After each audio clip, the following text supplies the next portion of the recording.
अस्सलाम वालेकुम मेरे अज़ीज़ क़ारिब, मैं हूँ शादाब अस्कर। उम्मीद है कि आप सब खैरियत से होंगे। हामिद का एक दोस्त जो उसका सीनियर भी था और बाल बच्चे भी थे उसके माशाल्लाह, वो रावलपिंडी में रहता था और वो अक्सर हामिद से कहा करता था कि यार आप किसी दिन मेरे घर आओ तो हम दोनों जो है वो वहाँ से मिल के फिर जो है ना वो मरी घूमने चलेंगे और सैर व तफरीह करेंगे, जो भी करीबी मुकामात हैं वहाँ की। हामिद ने अपने ऑफ़िस में छुट्टियाँ अप्लाई की और वो अपने दोस्त से मिलने के लिए रावलपिंडी चला गया।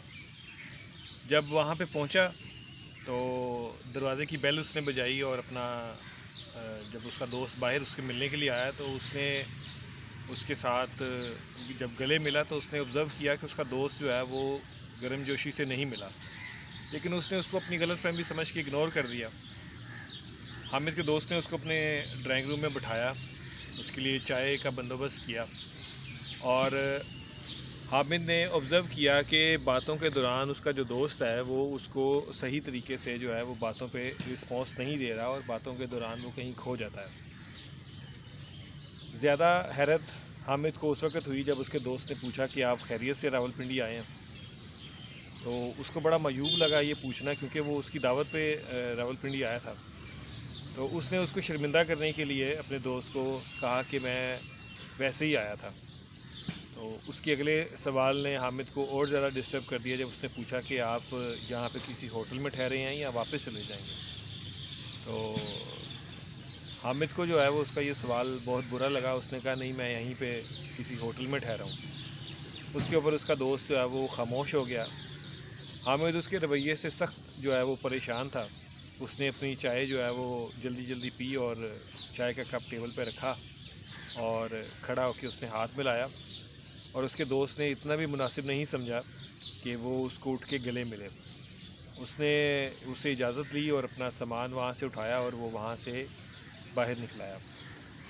वहाँ से बाहर निकल के उसके दिल के अंदर अपने दोस्त के बारे में जो ख़यालात थे वो बदल चुके थे और वो अपने दोस्त को मतलबी और बदतमीज़ और गैर तहज़ीब याफ्ता जो है ना, जैसे इनकाबात से जो है वो नवाजता रहा। वहाँ से उसने अपना ट्रिप जो है वो इसको एंजॉय किया और वहाँ से वो वापस अपने शहर चला गया।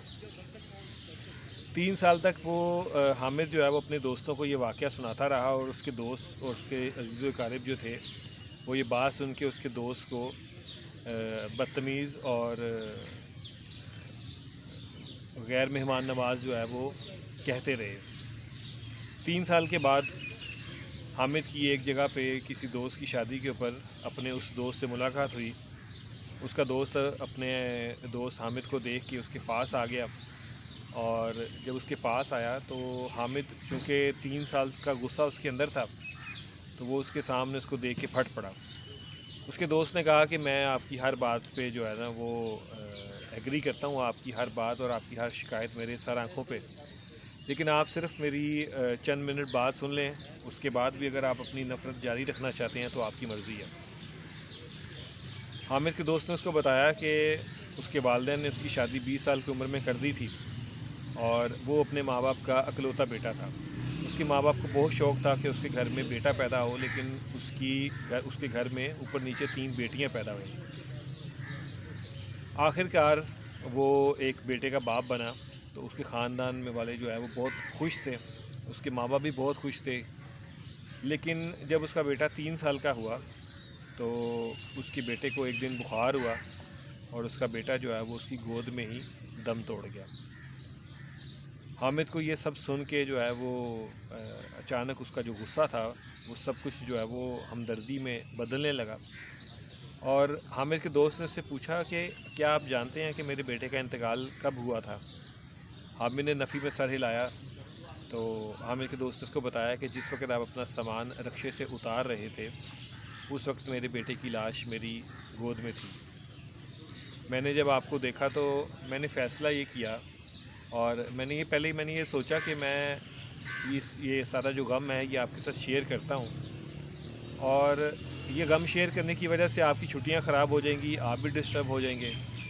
और दूसरी ऑप्शन मेरे पास ये थी कि मैं आपसे ये बात छुपा लेता हूँ और आपकी छुट्टियाँ बर्बाद नहीं करता। تو میں نے دوسرا فیصلہ کیا کہ میں جو ہے نا وہ دوسری آپشن پہ چلا گیا۔ آپ اندازہ لگا سکتے ہیں کہ میں نے اپنی بیوی کو کس طرح سے منایا ہوگا کہ وہ آپ کے لیے چائے بنائے۔ میں اپنی والدہ اور اپنی بیوی کو یہ قسم دے کے آیا تھا کہ آپ کے رونے کی آواز جو ہے وہ ڈرائنگ روم میں نہیں آنی چاہیے۔ حامد جس دوست کو مطلبی اور بدتمیز 3 سال تک سوچتا رہا، وہ شخص اس کے آرام کا اتنا خیال کر رہا تھا کہ اس کی چھٹیاں بھی برباد نہیں کرنا چاہتا تھا۔ جب اس نے یہ ساری بات بتا دی تو حامد ہاتھ جوڑ کے اس سے معافی مانگنے لگا کہ مجھے معاف کر دیں، میں نے آپ کو غلط سوچا تھا۔ ہماری زندگی میں بھی بہت سے ایسے لوگ ہوتے ہیں جن کے بارے میں ہم رائے قائم کرنے میں بہت جلدی کرتے ہیں۔ اگر ہم تھوڑا سا وقت دیں دوسرے شخص کو اور حالات کو جو ہے نا وہ تھوڑا سا گزر لینے دیں اور کسی کے بارے میں رائے قائم کرنے میں جلدی نہ کریں، تو ہو سکتا ہے کہ جو سچویشن ہے وہ اس طرح سے نہ ہو جس طرح سے ہم سمجھ رہے تھے۔ آج کے لیے اجازت دیجیے، اپنا خیال رکھیے گا۔ اللہم صلی علی سیدنا و مولانا محمد و علی آلہ و صحبہ و بارک وسلم وسلم۔